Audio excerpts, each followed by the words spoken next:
Voilà. Donc, Anne-Michèle Chartier, si je récupère mes petites cartes. Donc, nous reprenons. Vous êtes médecin du travail et engagé dans le monde syndical depuis 1993, qui fait plus de 30 ans. Et vous êtes à votre deuxième mandat de délégué national CFE-CGC sur les questions de santé du travail qui vont nous occuper en partie ce matin. Et on vous laissera en parler tranquillement. Donc Olivier Collot, vous êtes président exécutif de Kiloutou depuis 15 ans, je crois. Kiloutou, vous aurez l'occasion de nous le dire, mais c'est 7000 salariés dans 7 pays. Et en France, vous êtes installé dans le Nord, c'est une entreprise originaire du Nord. Et vous avez en France 600 agences, alors en tout 600 agences et 450 en France. C'est de la location de matériel de BTP. Vous avez peut-être qui n'a pas loué chez Kiloutou, qui lève la main. Voilà, on connaît tous et on en reparlera tout à l'heure. Et nous avons, je vais laisser, j'arrive, le meilleur pour la fin. Le meilleur, ou disons le premier intervenant avec vous, Bruno Palier.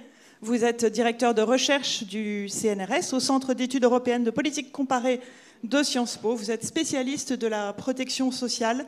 On vous avait lu et entendu en 2003. On vous a retrouvé pendant le dernier épisode marquant pour la France des réformes, évidemment, la réforme des retraites. Vous êtes aussi, et c'est ça qui est assez admirable, coordinateur en plus du reste, n'est-ce pas?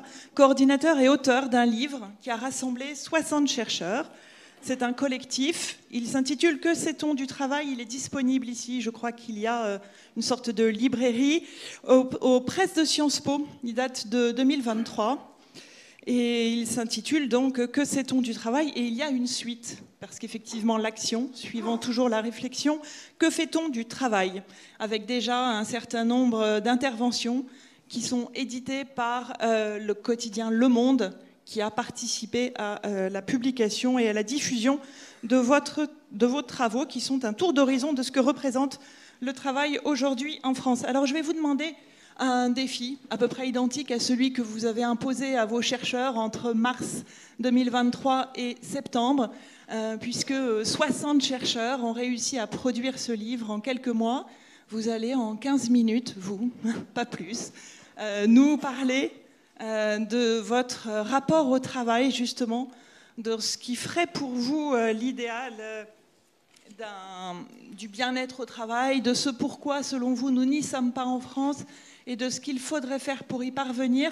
Et je pense qu'avec vous trois, nous aurons 3 regards aujourd'hui, un peu, et en 1 heure, ou maintenant plus qu'en 50 minutes, nous pourrons avoir quelques pistes de réflexion, parce que nous ne prétendons pas beaucoup à plus que de vous permettre de vous poser des questions et de lancer des débats. Je vous laisse la parole donc pour 15 minutes. Merci beaucoup. Puisque vous nous invitez parfois à nous mettre debout, je vais profiter de cette opportunité. Donc merci à toutes, merci beaucoup pour l'invitation. Merci surtout aux Semaines sociales d'avoir choisi ce thème du travail qui, comme la présidente l'a souligné, a été effacé, écrasé, je dirais, par les questions du chômage et donc de l'emploi, c'est-à-dire est-ce qu'on est capable de créer ou de ne pas détruire trop d'emplois. Et cette question-là qui nous a, je dirais, obsédés pendant 40 ans, hein, depuis le milieu des années 70, a écrasé la question de savoir, quand il y a un emploi, comment ça se passe. Quelles sont les conditions de travail, quelles sont ma santé au travail, quelles sont mes capacité à participer à la définition de ce que je fais au travail et quel est le sens que je donne et que l'on donne à mon travail. Voilà toutes ces questions qui reviennent. Et c'est assez intéressant, je pense, de commencer comme ça. Pourquoi la question du travail revient-elle aujourd'hui sur le devant de la scène? Pourquoi avez-vous vous-même senti cette remontée de la question du travail? Je pense qu'il y a beaucoup de raisons à cela.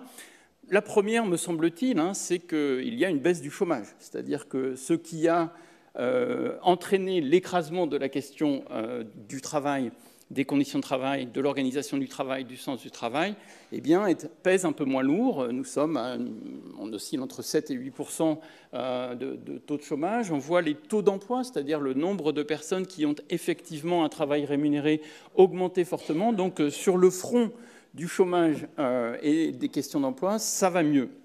Alors, du coup, on regarde ce qui se passe au travail. Et là, difficile de dire que ça va mieux. Voilà, c'est un peu ce qui ressort du fait que, étant en possibilité de regarder ce qui se passe au travail, d'exprimer ce que l'on ressent au travail, d'exprimer des doutes et des questions par rapport au travail, eh bien on entend un message qui est que ça ne va pas si bien. C'est ce que vous avez rappelé, qui ont été présentés le 12 octobre. C'est ce que la présidente a dit, qui explique un peu pourquoi vous voulez parler de cela.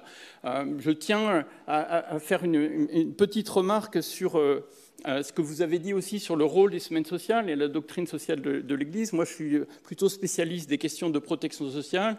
J'ai regardé beaucoup l'histoire de la protection sociale et je peux témoigner que la doctrine sociale de l'Église a fortement contribué à l'institutionnalisation des systèmes de protection sociale en lui donnant une forte légitimité. Je dois dire que je me réjouis que vous contribuiez à donner une légitimité à la question du travail. Pourquoi faut-il donner une légitimité à la question du travail ? Parce que pendant très longtemps, et y compris au cours des dernières années, certains ont voulu balayer d'un revers de la manche ces questions du travail. En effet, pourquoi moi j'ai fait cette organisation de l'ouvrage que je présente ici, que c'est ton du travail, c'est parce que, travaillant depuis très longtemps donc, sur la question des retraites, j'ai constaté que systématiquement, quand on propose une réforme des retraites qui dit qu'il va falloir travailler quelques mois ou quelques années de plus, les Français, une majorité de Français, se mobilisent, alors dans la rue, mais aussi dans les sondages, dans leurs ressentis et dans les élections. On voit beaucoup de traces de ces réformes dans les élections, contre l'idée d'avoir à travailler plus longtemps. Et moi, j'ai envie de dire, dans ces conditions. Mais le débat public a parfois structuré les choses en disant voilà, les Français, la particularité des Français, c'est qu'ils sont feignants, ils ne veulent pas travailler. Voilà, pour avoir, moi, regardé les études faites par des psychologues du travail, par des sociologues, par des économistes, mais avoir aussi échangé beaucoup avec des syndicalistes, avec des entrepreneurs, etc., ce n'est pas tout à fait ce qui ressort de là. C'est que c'est plutôt que... En fait, c'est le paradoxe, c'est que les Français sont plutôt plus attachés au travail que d'autres populations. Quand on compare un peu les études internationales, on constate que quand vous demandez qu'est-ce qui est le plus important dans votre vie, eh bien, le travail est toujours dans les 3 premières positions chez les Français, et ce n'est pas forcément le cas, y compris chez les Allemands, par exemple, ou chez les Britanniques, et moins encore chez les Américains. Donc le travail est toujours quelque chose d'extrêmement important pour les Français. Les Français y attachent une grande importance pour la définition de leur identité sociale. Les Français espèrent beaucoup de choses, alors de la rémunération bien sûr, mais aussi de la reconnaissance, une construction d'identité du travail. Mais ce qui marque peut-être l'expérience au travail, c'est une grande déception. Vous savez, on a beaucoup parlé de grandes démissions en disant, avec le Covid, après le Covid, il y a des gens qui ont décidé de changer de travail, voire renoncer à travailler, en tout cas pour les États-Unis. On a vu effectivement les taux d'emploi baisser. Moi, je crois que ce qui marque les Français, c'est que quand ils vont au travail, sont au travail, pour une grande partie d'entre eux, au moins les 2/3, il y a une grande déception par rapport à l'ensemble des attentes. Alors je voudrais vous parler de cette déception telle qu'on la documente dans l'ouvrage, souligner quelques pistes éventuelles de compréhension et puis de réforme, mais ça on va en parler avec les autres intervenants. Pourquoi cette déception ? Eh bien, partons du positif. Partons de pourquoi on va travailler, qu'est-ce qui est la source de bien-être au travail, qu'est-ce qui est la source de développement, d'émancipation, d'accomplissement au travail. Les études que nous avons rassemblées, qui sont encore une fois faites des études de sociologues, de psychologues du travail, d'ergonomes, d'économistes et autres, nous disent que la première chose qui donne de la satisfaction au travail, c'est la qualité des relations humaines au travail.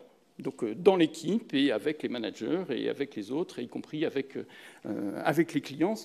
J'imagine qu'on va en reparler à propos de Kiloutou, ce qui est parfois compliqué, mais la qualité des relations humaines, c'est la première chose qui fait que vous avez la boule au ventre ou pas, si vous voulez, hein, avant d'aller bosser. La deuxième chose, c'est l'autonomie.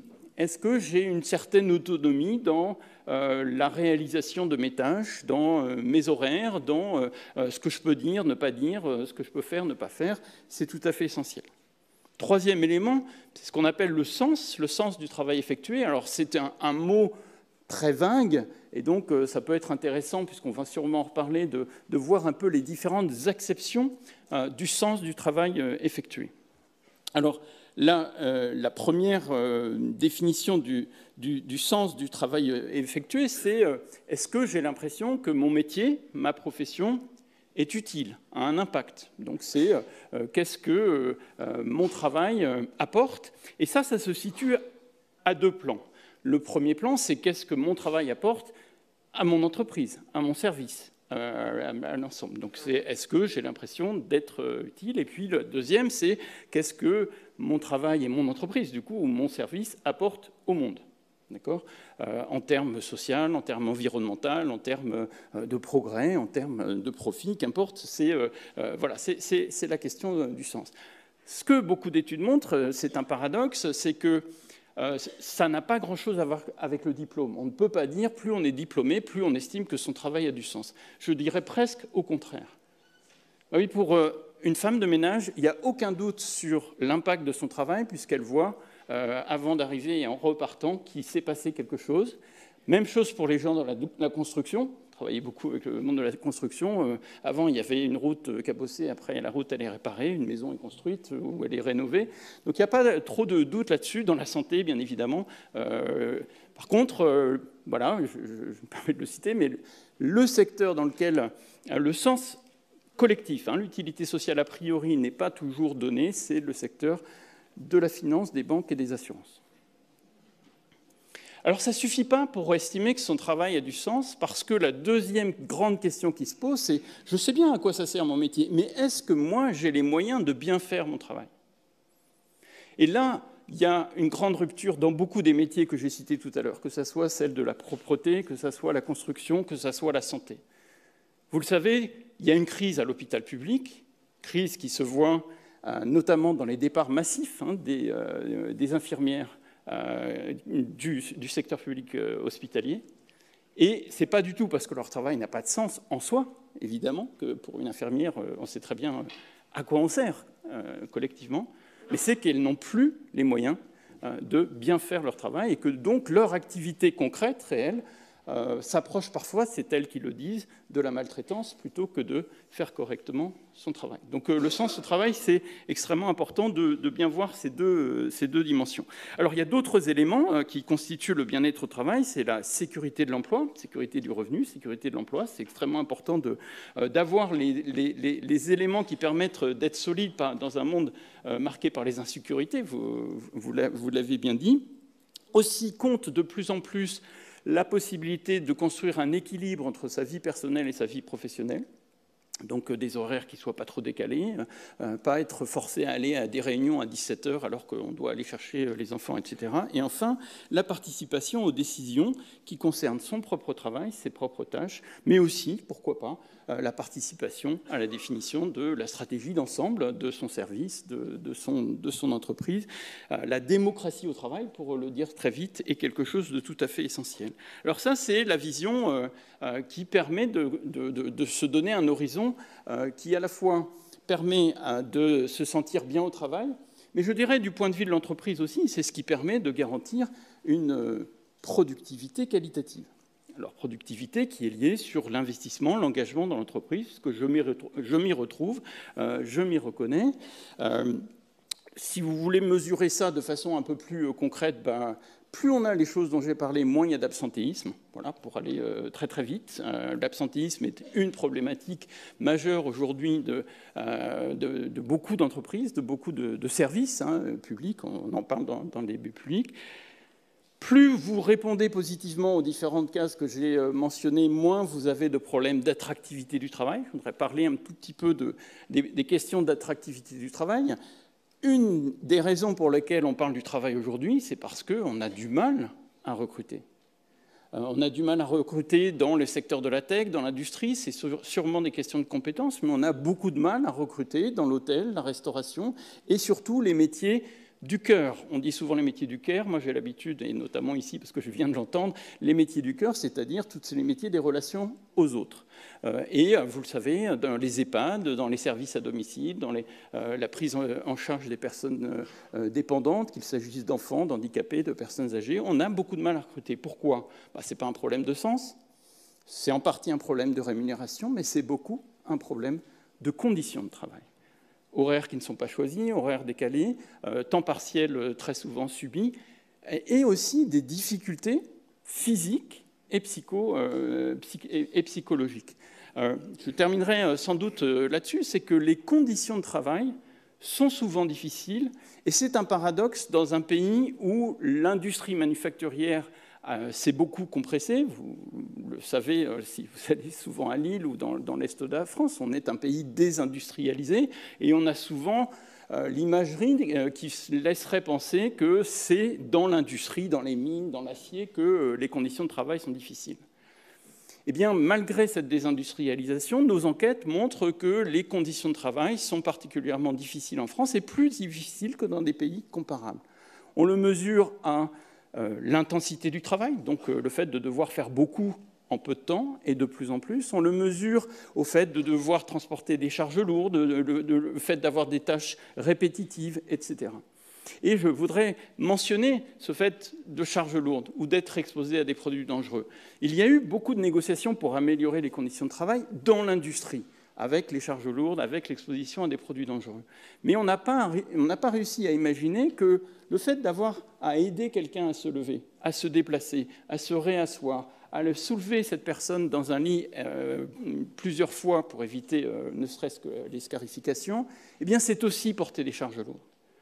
Et le fait d'utiliser de l'eau de javel pour faire le ménage, c'est aussi être exposé à des produits dangereux. On le voit, les conséquences sur la santé des personnes dans ces emplois-là, mais ce n'est pas considéré comme des facteurs de pénibilité parce qu'on n'a pas conçu aujourd'hui la pénibilité au travail, les difficultés au travail pour ces métiers particulièrement difficiles. Alors, quels sont-ils ces métiers difficiles ? Le président y faisait référence. Les nouveaux métiers difficiles où l'on va trouver à la fois moins de rémunération qu'ailleurs, plus de temps partiel, plus de pénibilité, ce sont les métiers qu'on a qualifiés d'essentiels pendant la période du Covid. Et c'est là le grand paradoxe, c'est que ces métiers dont nous avions absolument besoin pour que la société et l'économie tournent et pour que nous puissions survivre, ces métiers essentiels, donc les personnes qui ont dû sortir de chez elles pour aller travailler, ce sont 32% des emplois, mais 20% de rémunération en moins, plus de pénibilité, plus de précarité. Je pourrais développer si vous le souhaitez. C'est les métiers du cœur, les métiers de la santé, de la sécurité, de la logistique, les métiers du soin aux autres. Les personnes, elles ont dû aller travailler dans les EHPAD, et pourtant, nous ne sommes pas capables de leur accorder ni les rémunérations, ni la reconnaissance absolument nécessaire à ces métiers. Et là, c'est quelque chose, je crois, quand on se focalise sur ce tiers des emplois, qui permet de nous interroger sur la nécessité de renouveler notre vision du travail et la valeur qu'on lui accorde. Je vous remercie.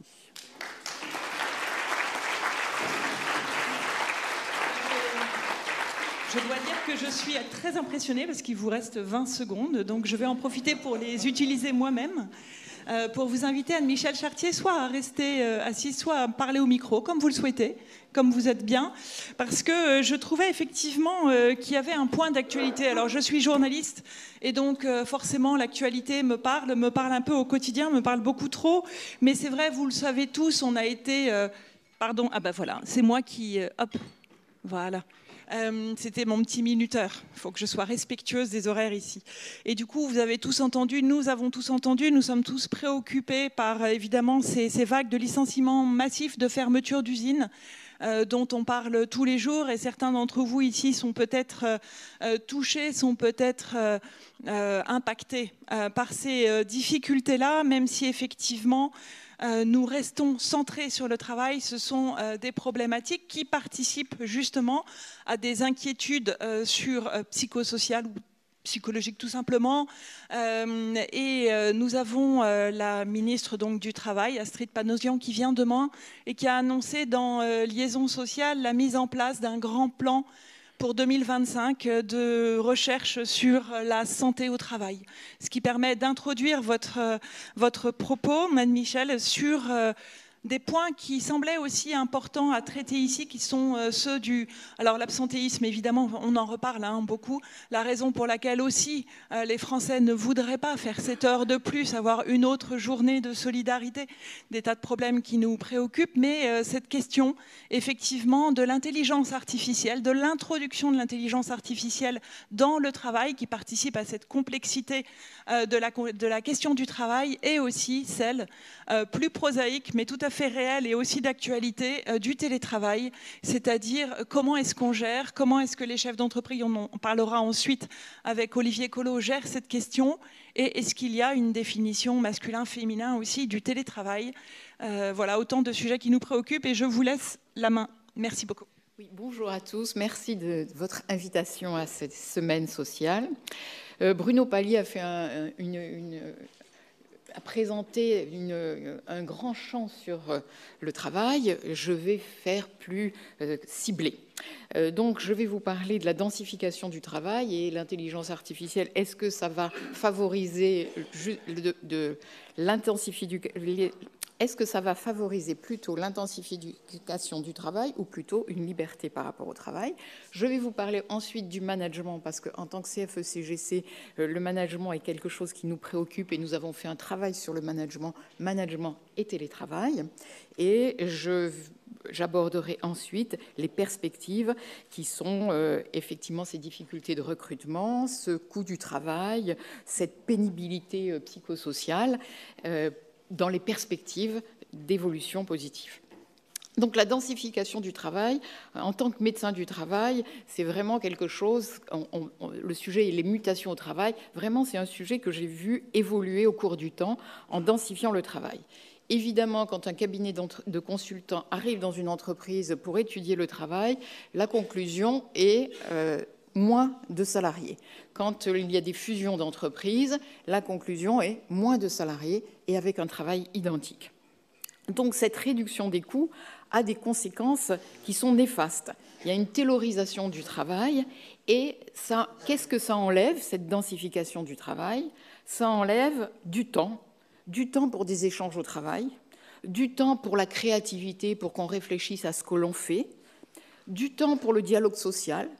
Vous avez cité que le dialogue social était quelque chose d'important, donc pour échanger sur son travail, du temps pour pouvoir former, pour pouvoir transmettre ses connaissances au travail.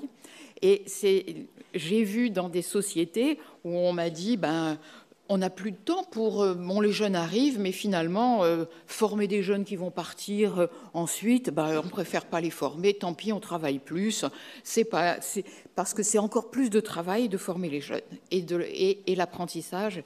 Et on comprend que le sens du travail, dans ces conditions, s'en trouve altéré. Pourtant, la législation a souligné et a encadré. C'est-à-dire qu'en France, on est un des seuls pays à avoir une nécessité de droit d'expression des salariés. On est le seul pays à avoir intégré dans le Code du travail la QVCT. Donc, il y a cette nécessité. On s'est rendu compte que on n'a plus le temps pour, mais il faut quand même se donner le temps pour, avec des contraintes. Et à côté de ça, on a eu aussi l'informel, où l'on voit fleurir les after-work, où les gens se réunissent pour aller au travail, après le travail, pouvoir avoir des relations entre eux. Et on a vu aussi, bien que l'on réduise les salariés, on a vu aussi des happiness managers arriver dans les entreprises pour le bien-être, alors que le bien-être est dans ce que l'on a cité, ce qui manque dans le travail. Les ordinateurs, tout ce qui est numérique, On aurait pu penser que c'est une évolution favorable du travail, mais ça mérite de poser cette question, puisque ça va aller encore dans la densification du travail. Nous avons ChatGPT qui vous fait des discours magnifiques en mettant une dizaine de mots. Et est-ce que c'est facile? C'est facile, oui, mais à ce moment-là, on va vous demander, pour demain, vous avez le discours à faire. Vous allez pouvoir le faire pour demain, il n'y a pas de problème, puisque vous avez ChatGPT, vous remplacez. Donc, on va en plus, grâce à ces outils, encore intensifier. Et la question de l'intelligence artificielle est celle-là. On va enlever du travail facile, on va enlever un travail peut-être facile, peut-être un peu déconsidéré, un peu routinier, mais ça va encore densifier le travail, l'information sera plus facile à avoir, elle sera plus dense, elle sera plus importante, et tout ça fait que cette densification du travail entraîne des maladies au travail, entraîne du mal-être au travail, entraîne du questionnement sur le sens au travail. Et le questionnement, vous l'avez cité aussi, les jeunes ne veulent plus travailler. Ah oui, mais je dirais, les jeunes ne veulent pas travailler comme ça. Ils ne veulent le travail auparavant était différent, était avec plus de temps d'échange, moins de densité. Les jeunes ont envie de travailler avec des échanges, avec de la créativité, avec du sens. Donc c'est plutôt comme ça qu'ils n'ont pas envie de travailler. Je vais aborder ensuite le management. Le management parce que je fais partie d'un syndicat, CFE-CGC, qui est un syndicat de cadres et de cadres intermédiaires. Et qui s'est posé la question, justement, après cet épisode de Covid, qu'est devenu le management, comment s'est passé pour les managers ces questions de management à distance. Alors, le constat est que le management intermédiaire, parce que c'est plutôt du management intermédiaire dont je vais parler, parce que le top management n'a pas tout à fait les mêmes problèmes que le management intermédiaire. Le management intermédiaire, lui non plus, il ne fait plus vraiment rêver. Ce manager de proximité, il a des objectifs auxquels il doit répondre, et il doit faire en sorte que son équipe réponde à ces objectifs tout en ne donnant pas forcément les moyens. Donc ce management, en plus, a des problématiques actuelles qui sont de travailler sur la discrimination homme-femme, de travailler sur le handicap, d'intégrer le handicap mental, le handicap physique, les autistes, savoir parler à tous en fonction de leur handicap. Ça fait beaucoup de choses. Et en plus, qu'est-ce qu'on dit? On dit que le management français n'est pas bon. Comparé aux autres pays, il n'est pas bon. Et pourtant, globalement, dans tous les autres pays, c'est les mêmes indicateurs qui sortent de bon management. Donc, un bon management fait participer les travailleurs. Un bon management, il y a une clarté des rôles de chacun. Il y a une reconnaissance. Et on nous dit que la reconnaissance en France, on ne sait pas dire merci, on ne sait pas dire que le travail est bien. Le soutien, il faut du temps. Et je reboucle avec la densification du travail. Il faut du temps pour le soutien, pour prendre quelqu'un à part, pour discuter de sa problématique, de son handicap, de ses soucis. Il faut du temps. Et il faut une place au dialogue social aussi, pour discuter du travail et du travail réel. Et tout ça, en France, il paraît, on ne sait pas bien faire. Donc, effectivement, la CFE-CGC, on s'est posé la question, et notamment à l'occasion du télétravail, où les managers, en plus, ont été confrontés à une situation où il a fallu s'adapter très rapidement, et une situation qui a densifié aussi le travail. Et dans nos échanges que l'on a eus pour ce travail sur le management, on a vu beaucoup de managers qui étaient en burn-out, en dépression, en anxiété, et pour lequel le télétravail ne s'était pas forcément bien passé, avec une notion un peu différente en fonction du sexe, parce que le télétravailleur féminin n'est pas tout à fait le télétravailleur masculin. C'est-à-dire qu'on s'est rendu compte que les conditions de travail du télétravailleur féminin, c'était pas dans le salon, c'était plutôt à la cuisine. C'était pas, on s'occupait des enfants, ils étaient là c'était plutôt à madame de s'en occuper, et que si en même temps le télétravail c'est bien, et puis on peut faire des tâches en même temps.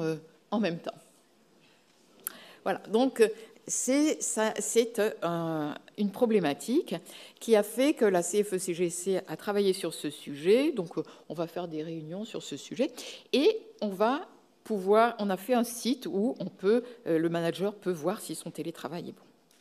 Alors, les perspectives, je conclurai. Voilà. Donc, dans les conclusions, les difficultés de recrutement, c'est peut-être une occasion de se poser la question sur la QVCT. Et c'est peut-être une bonne chose. On va enfin se poser. Le coût du travail, qui mène à toutes ces restructurations. Mais est-ce qu'on prend en compte vraiment le coût du travail, le coût social du travail? Parce que quand les arrêts de travail augmentent de façon dramatique, quand l'entreprise doit avoir un turnover de 1/3 de ses salariés par an, ça a un coût, et il faut prendre le coût général et pas prendre juste le coût du salaire et du travail. Et je conclurai sur la pénibilité qui n'est pas prise en France du côté psychosocial, parce que ce que Bruno Palier a décrit chez les infirmières, c'est du psychosocial, c'est qu'il y a du physique, mais il y a aussi du psycho. Et dans certains pays, Italie, Allemagne, Autriche, on prend en compte cette pénibilité. Merci. Voilà.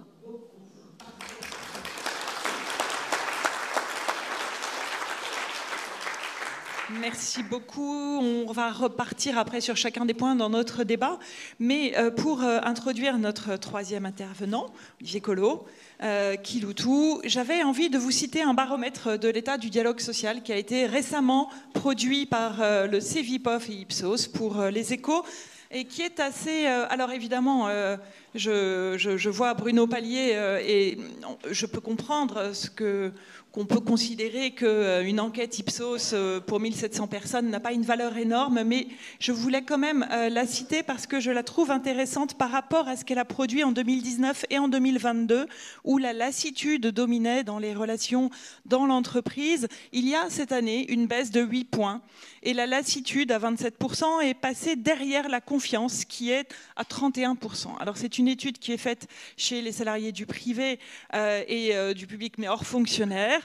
Et l'inquiétude est passée de 29 à 21%. C'est peut-être un peu contre-intuitif, mais je trouvais ça intéressant de le citer parce qu'effectivement, s'il y avait aussi une méfiance d'une personne sur 5 il y a 2 ans, elle est passée aujourd'hui à peine à 1 sur 10, et avec une augmentation notable de la confiance dans l'action des syndicats aussi, passée de 33 à 45%, même si l'adhésion reste à 15%. Et là, ça nous repose à tous la question de l'engagement, et de l'engagement en politique en particulier. Donc c'était sur cette note un peu positive, un peu intéressante aussi, que j'avais envie de vous inviter à parler assis ou au micro, et de nous dire un peu quelle est votre expérience et quel est votre regard aussi sur ce qui vient d'être dit. Merci. Déjà, bonjour à tous, et merci de m'inviter à ce débat. Je dois dire que quand j'ai vu le sujet, pourquoi allons-nous travailler, le sujet m'a séduit, parce que le sujet résonne en moi. En fait, je dois partager un sentiment très personnel qui est une grande tristesse quand je vois la façon dont le travail en France est vécu ou est perçu, et ça a été dit ce matin. Enfin, le chiffre, je ne le connaissais pas, le chiffre donné par Isabelle de Gulmin sur le fait que 24% seulement des gens considèrent que le travail fait partie de leur vie. Donc ça, je dois avouer que je trouve ça désolant. Ce que vous partagiez, Bruno Palier, tout à l'heure, sur la douleur dans laquelle s'est faite la réforme des retraites, et tous les sujets dont on parle de burn-out, de grandes démissions, sont autant de sujets qui, moi, m'attristent en tant que salarié et en tant que dirigeant, parce que ça associe quelque part le travail à la souffrance. Et ça voudrait dire que le travail est une plaie et qu'il faut vite mettre le travail derrière. Dit autrement, il faut vite être à la retraite pour enfin vivre. Et je pense que si c'est ça notre vie, c'est effectivement une très grande déception. En préparant cet entretien, on m'avait dit, bon alors attention, on va réunir dans une table ronde un directeur de recherche au CNRS, une déléguée syndicale, un dirigeant d'entreprise. Ça va aller au pugilat parce que vous aurez des points de vue qui seront radicalement opposés. Alors, au risque d'en décevoir certains, ça ne va pas être le cas en fait. Non, mais c'est vrai. Vous m'aviez mis, Sophie m'avait dit, bon, faites super gaffe. Mais en fait, ça ne va pas être le cas parce que j'ai repris certains éléments dans lequel je me retrouve. Et en fait, je voudrais donner... Alors, je n'ai pas écrit de livre, donc je vais être beaucoup moins doc sur le sujet. En fait, en revanche, je voulais plutôt donner un vécu en entreprise sur des choses que j'ai entendues et que je retrouve et qui amènent à... Il ne faut pas que je termine. J'ai noté plusieurs sujets. Alors déjà, les sujets dont parlait Bruno Palier sur la satisfaction au travail. J'ai entendu parler de qualité des relations humaines, autonomie, sens au travail. Je pense effectivement que le travail, en entreprise ou ailleurs, le travail crée du lien. Le travail crée du lien. On a chez Kiloutou alors vous parliez tout à l'heure, Sophie, effectivement, des 600 magasins qu'on a. Nos magasins sont des petites entités. Les équipes sont 5 à 10. 5 à 10, c'est une famille, hein, ou c'est une grande famille. Ils vivent ensemble, ils déjeunent ensemble. Parfois, ils ont aussi une partie de vie personnelle ensemble. Il y a de l'entraide. On a mis en place, il y a 3 ans maintenant, avec le CSE et les élus, la possibilité de donner des jours de congés payés à un collègue qui en aurait besoin quand on a besoin de s'occuper d'un proche, un enfant, un parent. Et ça, alors c'est pas moi en tant que dirigeant qui ai dit tiens, je vais vous donner cette idée-là. Elle est venue de certains de nos salariés qui ont dit on aimerait faire cette action de solidarité au sein de l'entreprise. Donc ça veut vraiment dire que l'entreprise, le travail peut créer du lien et peut créer de la solidarité. Deuxième chose que j'ai entendue et dans laquelle je me reconnais, sur donner du sens. Alors ça peut paraître un peu tarte à la crème, donner du sens, pourtant c'est une réalité. C'est-à-dire que le travail peut donner du sens à ce que vous faites dans votre vie. On l'a vécu chez Kiloutou en 2011, donc il y a 13 ans maintenant. On a écrit notre projet d'entreprise, donc ça veut dire où est-ce qu'on veut emmener l'entreprise, pourquoi on travaille, pourquoi on se lève le matin, comment on va le faire, etc. Et alors on ne l'a pas fait à 2 dans un bureau en ayant fermé la porte, on l'a fait à 500. C'est-à-dire qu'on l'a fait en écrivant ensemble avec les collaborateurs en France et dans les autres pays, puisqu'on est présent dans 6 autres pays, sur qu'est-ce qui fait notre force, vers où on a envie d'aller. Et on l'a fait une première fois en 2011. On l'a refait en 2018 parce que le temps, je reviendrai sur l'accélération, effectivement, le temps va vite et demande de s'adapter. On l'a refait une 3e fois en 2023 parce que ce qui s'est passé entre 2018 et 2023, j'y reviendrai également, le Covid, le télétravail a changé énormément de choses. Et ça, on l'a fait ensemble. Et c'est évident que ça donne du sens. Et alors là, je vais parler non pas en tant que salarié, mais en tant que dirigeant. C'est beaucoup plus facile pour moi, et ça pourrait même être un petit peu égoïste, hein, de dire, comme il y en a 7000 qui ont écrit ce qu'ils avaient envie de faire dans l'entreprise et comment ils le faisaient, je n'ai évidemment pas besoin tous les matins de leur dire « Tiens, tu penseras à faire ça à 10h et puis tu feras ça à 14h ». Donc ça permet de s'engager, de se projeter. Et pour chacun, quel que soit votre métier, alors pour Kiloutou, vous soyez mécanicien, chauffeur poids lourd, commercial, administratif, de savoir où votre action va rentrer dans le schéma plus global de l'entreprise. Je pense également que l'entreprise fait grandir. Le travail peut faire grandir. On est très fiers chez Kiloutou d'avoir 50% de nos cadres qui sont issus de la promotion interne. Alors vous disiez que j'étais président de Kiloutou depuis 15 ans, c'est pas exactement ça. En fait, j'ai eu 5 boulots avant d'arriver à avoir l'honneur de diriger cette belle société. Et je suis très fier de voir qu'on a des exemples de collaborateurs qui n'ont pas fait de grandes études. En fait, ils ont plutôt réussi alors je suis pas en train de cracher sur les grandes écoles, mais ils ont plutôt réussi par leur courage, leur engagement, leur qualité relationnelle. Donc je pense aussi que le travail peut faire grandir et peut développer. Et alors, Anne-Michel, j'entendais ce que vous disiez sur la densification du travail.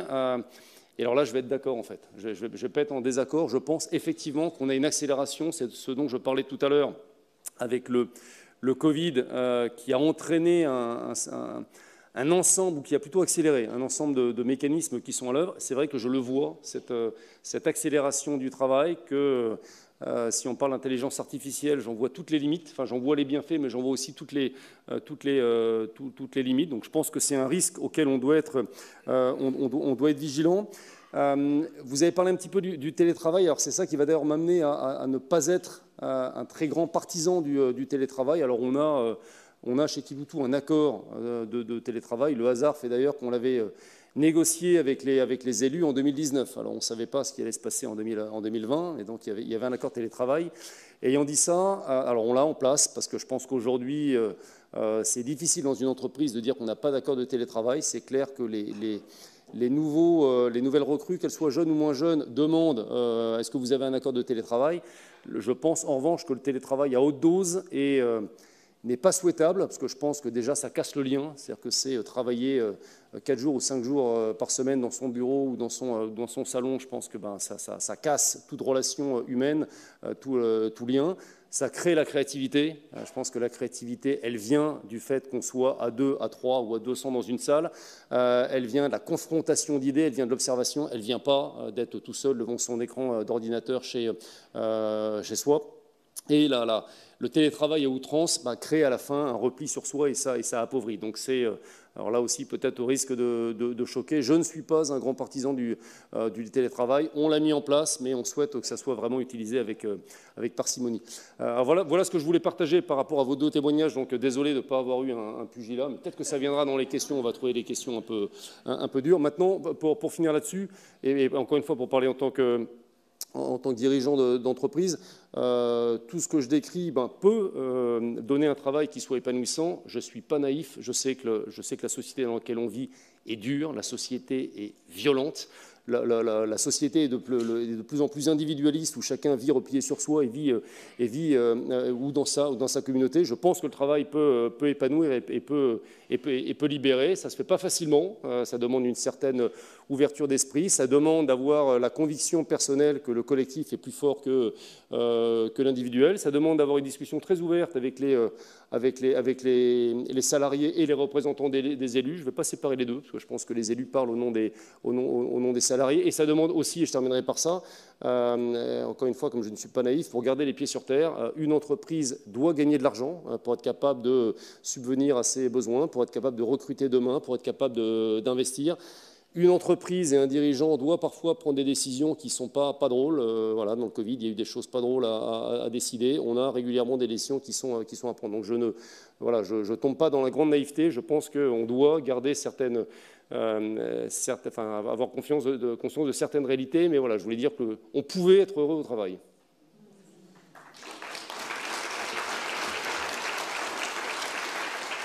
Merci pour cette note positive aussi. Alors j'avais juste une demande à Charles, peut-être s'il peut réafficher le logo pour les questions, si jamais c'est possible, parce qu'on va parler entre nous une dizaine de minutes et nous allons prendre ensuite, ou dès à présent, vos questions. Et encore une fois, les petits papiers, ça marche aussi, si besoin. Voilà, vous pouvez les faire passer comme à l'Assemblée où on fait passer les... Il n'y a pas d'huissier, mais on va faire avec. Voilà.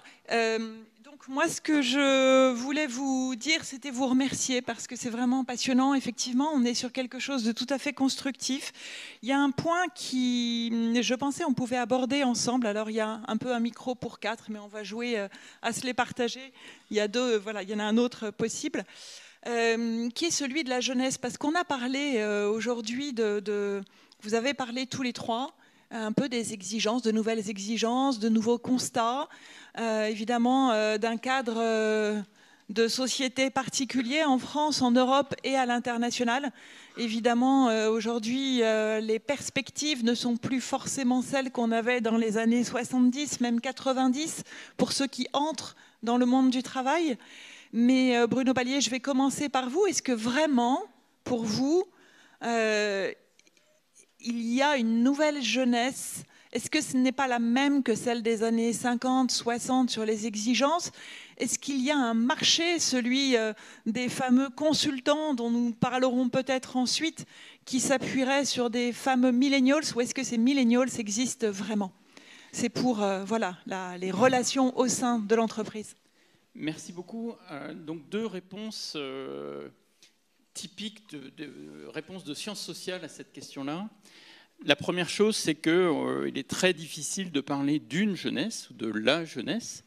Vous avez au sein d'une cohorte qui est à peu près 700 000 personnes, du même âge, si vous voulez, 700 000 ou 750 000 personnes, vous allez avoir de plus en plus de jeunes qui vont être diplômés du supérieur. Donc ça, c'est une grande tendance, l'accès à l'enseignement supérieur. Mais dans la même cohorte, vous allez hélas continuer d'avoir ce qu'on appelle des jeunes qui sont NEETs, donc qui sont ni en emploi, ni en éducation, ni en formation, et qui sont en très très grande difficulté. J'ai entendu que vous aviez des collaborations avec les apprentis d'Auteuil. Ils connaissent bien ce type de situation. Donc comment parler d'une seule jeunesse quand vous avez des gens qui, à la sortie d'un master, sont assurés d'avoir un emploi, peut-être pas celui dont ils ont rêvé, mais qui sont absolument assurés d'avoir un emploi. Le taux de chômage des diplômés du supérieur et notamment master, il est extrêmement faible. Et puis d'autres qui n'ont rien. NEET, ça veut dire rien. Donc je pense, première chose à dire, qu'il est très difficile de considérer qu'il y a une jeunesse à mettre dans un seul et même panier. La deuxième chose, c'est, effectivement, on entend dire ils ne veulent plus travailler. Les millennials, les Z, ou je ne sais pas quoi, ils ne veulent plus travailler. Et la preuve, je leur propose un CDI, ils demandent un CDD. D'accord ? Ça, c'est la preuve qu'ils ne veulent pas travailler, ou qu'on ne les comprend pas, ils sont quand même super bizarres. Alors moi, ce que je voudrais rappeler, c'est ce que j'ai essayé de dire à un moment rapidement, c'est que est-ce que c'est la jeunesse qui a changé ou les circonstances sur le marché du travail qui ont changé ? Encore une fois, le chômage a baissé. Et quand le chômage baisse, ça change le rapport de pouvoir entre les employeurs et les salariés. Alors ça se voit bien d'abord sur les crises de sens et de métier que partagent les DRH, les personnes chargées des ressources humaines. Si vous y pensez, les DRH, à partir du milieu des années 70 jusqu'à vers le milieu des années 2010, c'était des licencieurs. Leur fonction principale, c'était d'organiser des plans sociaux, des départs, des conventions, etc. Depuis 2015, pour beaucoup de secteurs, ça doit être des embaucheurs. C'est des gens qui doivent attirer et garder. Et ils ne se posent pas les mêmes questions. Voilà, ils ne se posent pas les mêmes questions et ils se posent les questions de rémunération, de conditions de travail, etc. Et bien, du côté des jeunes, c'est la même chose. Les circonstances ont changé et jusqu'à il n'y a pas très longtemps, il fallait prendre le peu de choses qu'on arrivait à trouver. Aujourd'hui, il y a plus de choix possibles et donc on est un peu plus difficile. Oui, les jeunes posent plus de questions. Et du coup, je terminerai juste là-dessus, c'est qu'on ne sait jamais poser de questions sur le fait qu'un employeur mette les salariés à l'essai. D'accord, c'est 3 mois, 6 mois, 18 mois, on commence par un CDD, on verra, etc. Les jeunes, ils mettent leurs employeurs à l'essai. Ils disent, je vais commencer par un CDD, je vais voir les conditions de travail, les qualités des relations humaines, est-ce que je peux avoir une vie personnelle et une vie professionnelle ? Et si ça tient, je reste. Sinon, j'ai la possibilité d'aller voir ailleurs. Ce n'est pas parce que je suis un millénial. C'est parce que le marché du travail, aujourd'hui, l'état du marché du travail me le permet. Alors justement, je peux rebondir. Olivier, est-ce que vous avez le sentiment aussi qu'il y a chez ces jeunes-là une difficulté quand même face à un horizon qui n'est pas aussi stable que celui que pouvaient avoir leurs parents ? Je parle de génération et je parle d'un horizon géopolitique et je m'interroge, est-ce que ça peut avoir aussi au sein de l'entreprise ou chez ces jeunes une influence ? Alors déjà j'ai l'impression, je ne suis pas expert comme les Bruno Palier de la jeunesse, mais enfin je ne serais pas étonné que le même discours dans cette même salle il y a 30 ans ait posé la même question en disant les jeunes sont différents des autres. Et peut-être que 30 ans avant c'est la même chose. Absolument. Donc à mon avis, Surtout que c'était 68. Exactement, c'est pas voilà. Donc à mon avis les générations se suivent et ne se ressemblent pas. Bon, j'enfonce une porte ouverte, mais je pense que c'est une réalité.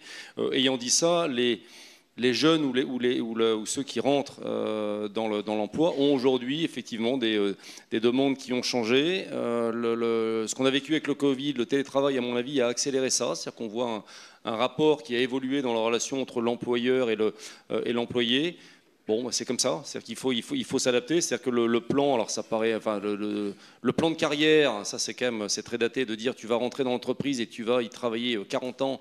Bon, ça je pense ça fait longtemps que ça n'existe plus, donc je pense qu'il faut entendre ces demandes-là et sans, moi j'irai pas stigmatiser en disant il y a les jeunes, les vieux, c'était mieux avant. Enfin, je pense que quand on est là, on va pas très loin, donc il faut juste s'adapter au fait que le monde est changeant, comme je l'ai dit tout à l'heure, le monde est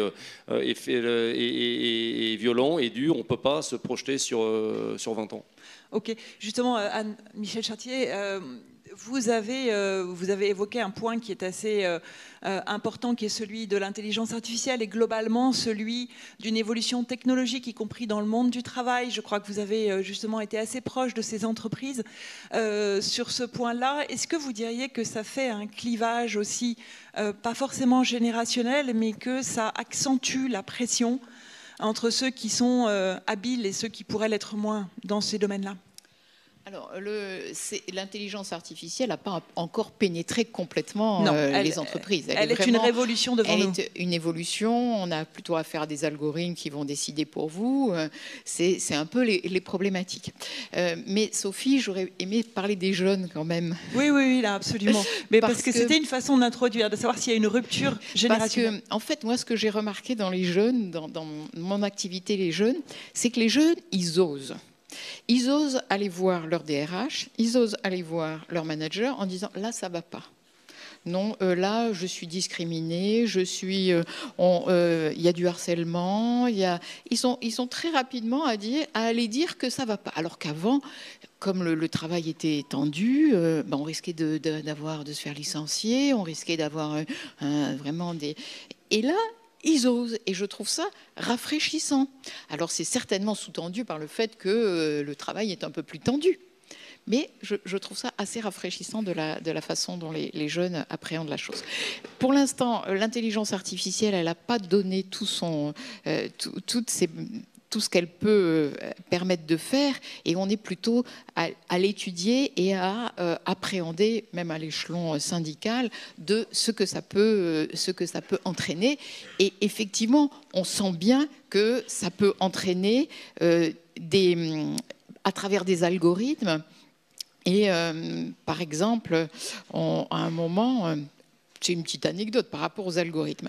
Dans notre activité en santé au travail, il faut repérer les personnes qui sont fragiles et qui sont à risque de désinsertion.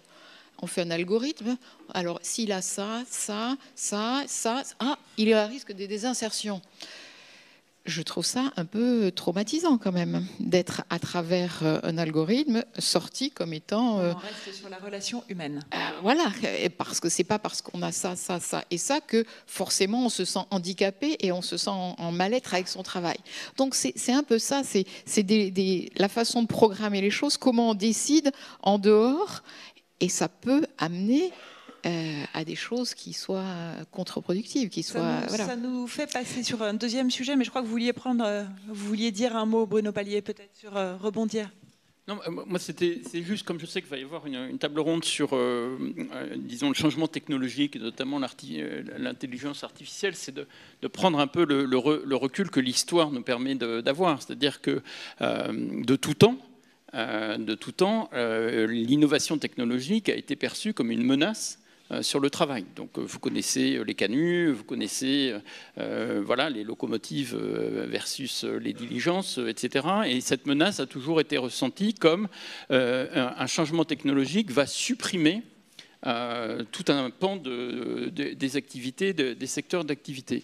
Or, ce que l'histoire montre, c'est qu'à chaque changement technologique, il y a quelques suppressions d'emplois, mais il y a surtout une transformation profonde du travail, une transformation profonde des tâches que l'on accomplit au travail.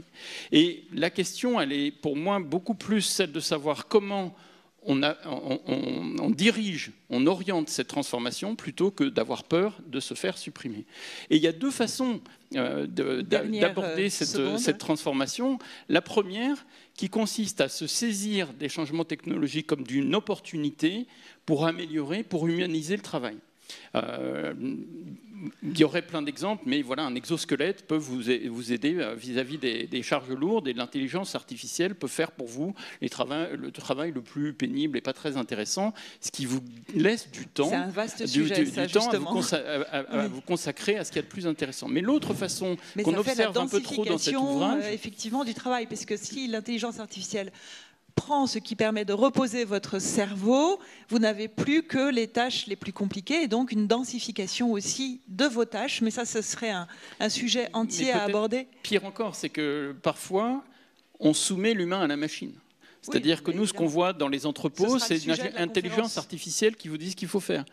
Si vous pensez dans les EHPAD, ou quand vous faites du service à domicile, c'est la tablette qui vous dit ce que vous devez faire. Et donc, on est loin là de la libération des qualités humaines par la technologie, mais au contraire de la soumission. Voilà ce que je voulais dire sur les deux façons de faire, mais c'est une question de décision managériale, de décision humaine, de savoir qu'est-ce qu'on va faire de l'outil technologique plutôt que la technologie qui s'impose en soi. Absolument. Et d'ailleurs, on va laisser la place à la parole. Donc la parole comme levier de transformation. La parole, ce sont vos questions, mais j'ai une dernière question.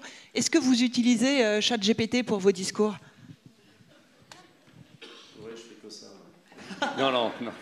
Est-ce que vous l'avez déjà utilisé? Je l'ai déjà utilisé, ouais. Je pense qu'on y viendra. Je pense qu'il y a des effectivement. L'outil est pratique. Pardon? L'outil est pratique. L'outil ChatGPT, oui, Ouais. l'outil est pratique, ouais. Pour vous? Oui, mais j'en suis un consommateur encore une fois très Modéré. très modéré. Ouais. Bruno, vous avez essayé ChatGPT? Oui, j'ai essayé, c'est tout à fait étonnant, mais ce qui est très rassurant, c'est que si je lui dis écris-moi mon papier, il est incapable de le faire.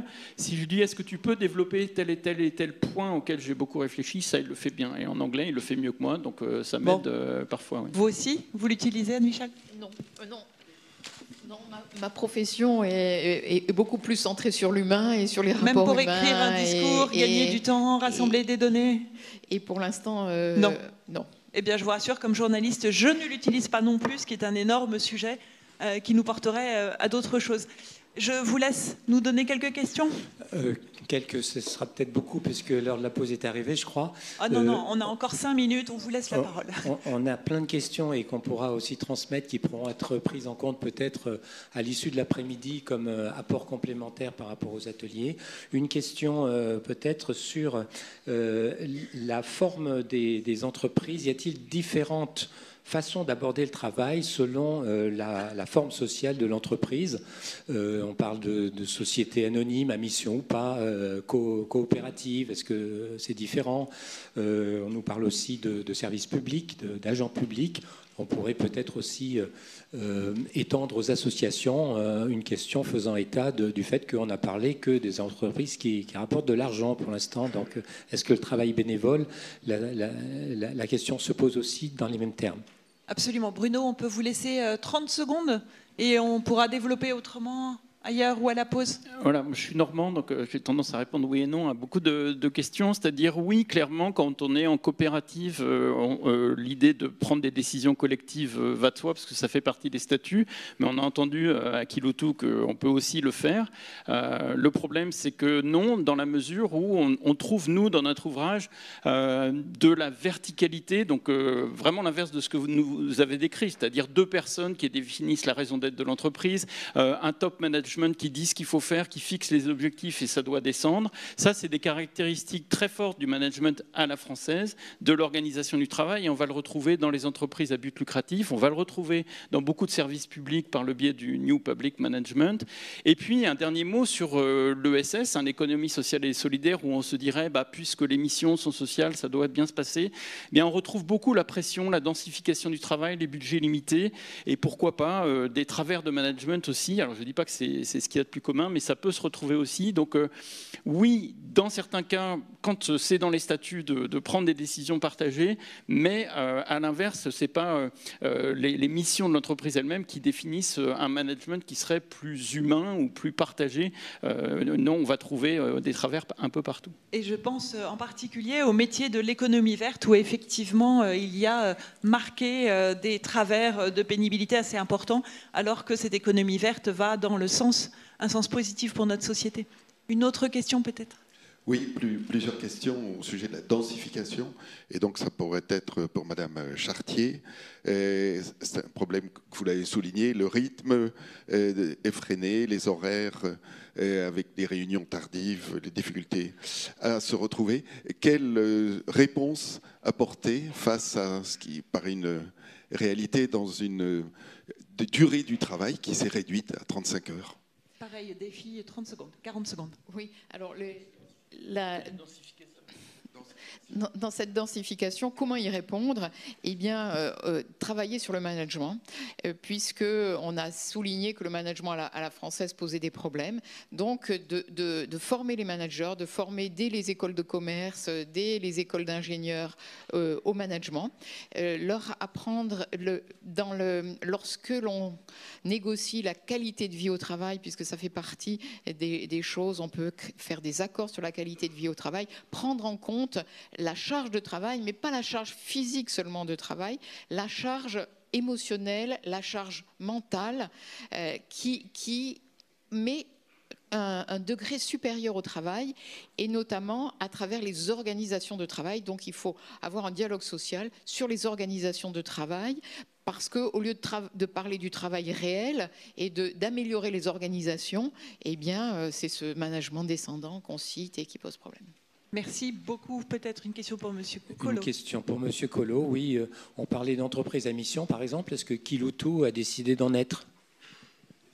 Et d'abord définir peut-être ce qu'est une entreprise à mission. Oui, alors les entreprises à mission, donc, par la loi Pacte qui a été votée en 2019, permettent d'inscrire dans le statut dans l'objet de la société, donc dans les actes de la société, le fait que sa mission ne soit pas que à but lucratif. Donc vous pouvez introduire une autre mission. On s'est posé la question, on se la pose encore, et on s'est dit qu'on y viendrait peut-être, mais qu'on a déjà commencé en fait par le faire sans avoir besoin d'avoir le statut. Alors je crois qu'aujourd'hui, je connais assez bien la communauté des entreprises à mission. Aujourd'hui, il y en a énormément. Je me rappelle du moment où ils ont passé le cap des 1000. Je me méfie un petit peu entre guillemets du statut à mission washing, c'est-à-dire d'entreprise, parce que j'en ai vu quelques-unes qui justement criaient haut et fort qu'elles étaient statuts à mission et quelque part ça leur donnait une immunité. Donc peut-être un excès, une modestie appelle à dire faisons déjà bien ce qu'on fait sans forcément avoir le label, mais voilà, on y pense quand même, mais on a agi avant. Enfin, on essaye d'agir. On pense évidemment au greenwashing, qui est un autre sujet et vaste. Est-ce que je parle sous le contrôle de nos modérateurs? Est-ce qu'il nous reste encore une minute pour une dernière question ou c'est terminé? Alors écoutez, je pense que nous allons conclure ici. Et merci beaucoup pour votre écoute et merci à tous les trois.